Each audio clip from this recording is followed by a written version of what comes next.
Presidenta, señor ministro, en primer lugar, agradecerle su comparecencia y, por supuesto, felicitarle en nombre de todo el Grupo Parlamentario Popular y decirle que estamos a su disposición para ser cómplices en esa estrategia que usted va a seguir a lo largo de estos próximos 4 años de consenso, de trabajo diario y, sobre todo, de consenso con un objetivo claro, que es la de solucionar problemas que en muchos casos son no ya históricos, sino prehistóricos en relación con la cultura de nuestro país. Y lo vamos a hacer sin derrotismo. Yo he escuchado las intervenciones de los compañeros de los distintos grupos políticos y he notado un cierto tufillo derrotista. Y yo creo que es verdad que hay que analizar la situación, que hay que partir de la realidad, pero creo que con derrotismo no se llega a ningún lado, que lo que menos necesita el sector cultural, la industria cultural española, es pues que se tire la toalla o que se lance un mensaje negativo en relación con el presente o el futuro de la cultura española. Yo creo que hay que ser ambicioso y eso es lo que he percibido en la intervención del ministro, ambición. Quiere, además, gestionar desde el inconformismo. He escuchado a algún portavoz decir que no ha hecho autocrítica. Yo creo que ha hecho autocrítica y, precisamente, se hace autocrítica para después asumir compromiso. Y, por eso, la elaboración de un Plan Cultura 2020, que va a significar un claro impulso para la cultura de nuestro país. Se ha llegado a decir que no hemos tenido ministro, entonces ya me dirán ustedes quién ha adoptado, quién ha impulsado las distintas medidas que a lo largo de estos últimos años, especialmente, se han aprobado en beneficio de la cultura, y los datos están ahí. Hoy los datos son mejores que el año pasado, que el año 2015, y los datos del 2015 son mejores que los del año 2014. Si en el año 2014 había 511.000 personas trabajando en la industria cultural, hoy hay 515.000 personas trabajando en el mundo cultural o en la industria cultural. ¿Que tienen que ser más? Por supuesto que sí. ¿Que nos conformamos con 515.000? Por supuesto que no. Pero también es cierto que el número de empresas culturales del año 2014 al año 2015 se ha incrementado. Eran 107.000, hoy son 111.000 las empresas. Estoy de acuerdo con el portavoz de Podemos. Habría que hacer un análisis en relación con la situación de la mujer en el mundo de la cultura y creo que el Estatuto del Creador puede ser un ámbito muy oportuno para tener en cuenta esa situación especial, incluso dentro de la intermitencia laboral que se produce en el mundo de los creadores y los artistas en general, en relación con la mujer, en muchos casos también afectadas por la maternidad, como se hablaba ayer, por ejemplo, en la Unión de Actores y Actrices en la que coincidimos los portavoces.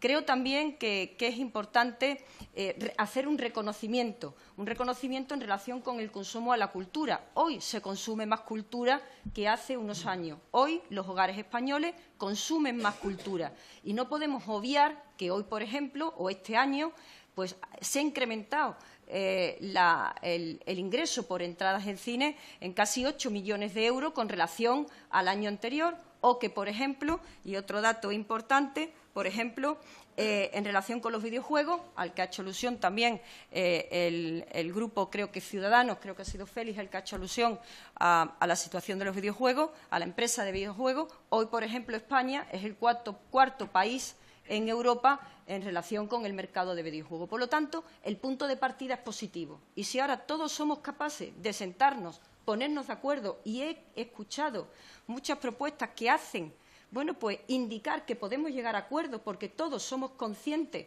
de cuáles son las necesidades de la cultura y, en primer lugar, el señor ministro, creo que va a ser posible que entre todos se busque solución a esos asuntos que no son del Ministerio de Cultura actual, sino que vienen arrastrados de situaciones o de ministerios anteriores, incluso del Gobierno socialista. Vuelvo al derrotismo, porque se dice que el presupuesto de cultura se recorta. Vamos a ver, si ustedes comparan con el año 2011, es que el año 2011 fue el año en el que casi se descubrió la crisis económica, a pesar de que había un grupo político, que era el Popular, que llevaba advirtiendo muchísimos años que se avecinaba una crisis económica. Si ustedes me comparan el presupuesto de cultura con el presupuesto del año 2011, pues evidente. Pero yo creo, nuevamente, huyendo del derrotismo, que hay que tener en cuenta que a lo largo de los últimos presupuestos, 2014, 2015, el presupuesto se ha venido incrementando. ¿Que se tiene que incrementar más? Pues seguro que sí. ¿Que alguna vez tendremos el presupuesto suficiente para abordar todas las necesidades de la industria cultural? Pues le voy a ser sincera, yo creo que no. Pero igual que no tendremos nunca el presupuesto suficiente para atender todas las demandas sociales, ni tendremos el presupuesto suficiente para atender todas las demandas sanitarias. Y aquí hay muchos partidos o grupos políticos que tienen competencias en comunidades autónomas en materia educativa o en materia sanitaria y que saben que nunca el dinero es suficiente para abordar política social o para abordar la política cultural. Por otro lado, los retos. Yo creo que bajo el paraguas del Plan Cultura 2020 que el señor ministro ha presentado, pues se pueden abordar esos retos desde el consenso. Creo que ese Plan Cultura 2020, que además puede ir de la mano de todas esas ayudas que Europa aporta dentro del programa Horizonte 2020, Europa Creativa, que tiene una financiación importante, creo que ahí pues podemos hacer que la cultura, bajo ese paraguas del Plan Cultura 2020, pues pueda dar un salto de gigante. Posición del Grupo Popular en relación con asuntos que el señor ministro ha trasladado y que ustedes han comentado. Yo creo que el primer convencido de que hay que bajar el IVA cultural es el señor ministro, es el Gobierno de España. El Gobierno del PP, como ustedes comprenderán, no le hizo ninguna gracia, pues tener que tomar decisiones de ese tipo. Pero es que hay veces que hay que tomarlas por responsabilidad, porque es que si no, España hubiera terminado como esos países, que hoy, por ejemplo, están de luto, ¿no? Por eso yo les digo que creo que hay un compromiso, estoy convencida que hay un compromiso del Gobierno, que hay un compromiso del ministro, que es el primer convencido, en relación con el IVA cultural. Pero sí les quiero insistir que, a pesar de ese IVA que ustedes llaman cultural y que no es IVA cultural, sino que es un IVA fiscal que afecta a todo, a muchos productos, a pesar de ese IVA, la situación de la cultura ha ido mejorando. ¿Que tiene que mejorar más? Lo diré siempre, seguro que sí. Por otro lado, en relación con el Estatuto del Artista, que se aprueba mañana la subcomisión en el Pleno del Congreso, yo creo que va a ser una oportunidad histórica que podemos tener desde el Congreso de los Diputados de saldar una deuda con los creadores y artistas de nuestro país, de resolver en la medida de nuestras posibilidades, lógicamente, pues situaciones tristes, situaciones verdaderamente lamentables que afectan fundamentalmente al ámbito de la seguridad social, al ámbito del empleo o al ámbito, por ejemplo, de la fiscalidad. También incluso a los derechos de sindicación. Pero no podemos olvidar que los artistas, ya en materia de empleo, de seguridad social o en materia de IRPF, ya tienen pues unos determinados derechos que parece que todo el mundo quiere obviar. Por ejemplo, un artista puede elegir entre la cotización máxima y la cotización mínima. Un artista, por ejemplo, tiene un trato especial o una circunstancia especial que determina que, por ejemplo, se pueda considerar que está de alta en días que efectivamente no ha estado prestando unos servicios, en definitiva, no ha estado trabajando. También no podemos obviar, por ejemplo, que los artistas tienen la posibilidad, van a tenerla, igual que todos los ciudadanos, de compatibilizar ese 100% de la pensión con el ejercicio de su actividad o incluso, por ejemplo, en relación con la nueva ley de autónomos, saben ustedes que la tarifa plana se va a ampliar hasta el año y, en definitiva, otros derechos en los que ahora no voy a profundizar porque no toca. Pero que es verdad que el Estatuto del Artista tiene que partir de una realidad y es que ya existen unas determinadas excepciones concretas que los artistas pues pueden ejercer a través de unos derechos determinados. Sí quería también hacer alusión a la financiación del cine. Se ha llegado aquí a decir que hay 6 productoras que son las que reciben todo el dinero. Bueno, no sé si usted conoce que en el sistema de financiación del cine, la modificación del sistema de financiación del cine, no solamente ha conllevado que se incremente el presupuesto al cine en algo más de un 40%, que creo que es importante, sino que además se ha modificado también el modelo de concesión de ayuda al cine. Antes las subvenciones eran nominativas. ¿Eso qué quiere decir? Así, así, ¿vale? Como otros modelos económicos que existen en el mundo. El señor ministro, el Gobierno de España, ha apostado por el cambio de ese modelo. Y ahora vamos al modelo de concurrencia competitiva. Pero no solamente ha apostado de boquilla, sino que es que incluso presupuestariamente también ha apostado. ¿Por qué?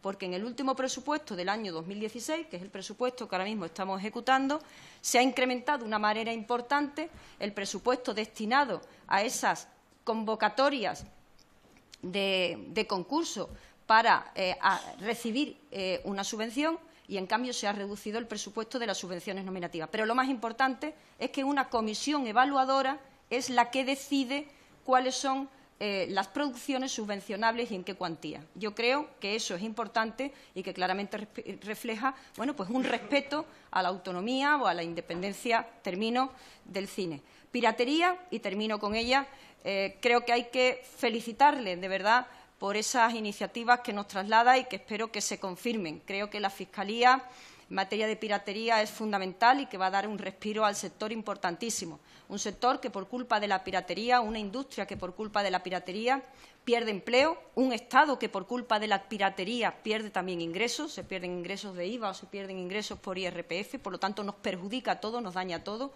Creo que es importante, y esa decisión la ha tomado también este Gobierno, bueno, pues el endurecer las penas como consecuencias de delitos de piratería, pero que esa Fiscalía creo que es un mensaje claro, rotundo, a que contra los piratas lucha sin cuartel, y eso es importantísimo. Y creo también que es fundamental que se refuerce esa sección segunda de la Comisión de Propiedad Intelectual, nos lo traslada a todo el sector, es necesario que haya más medios para que se pueda actuar con mayor agilidad.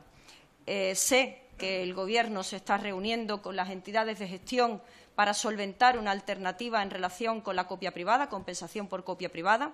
Sé que se va a llegar a un acuerdo porque hay voluntad por parte de todos. Y termino agradeciendo de verdad la mano tendida de todos los grupos políticos, a la que se suma la mano tendida del Grupo Popular. Y termino diciéndole que pase lo que pase, que sé que va a ser todo bueno.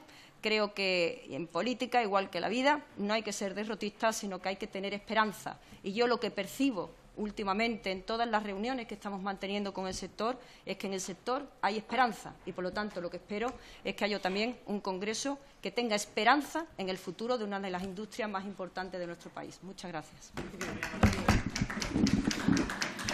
Muchas gracias, señora García Pelayo. A continuación, tiene la palabra el señor ministro.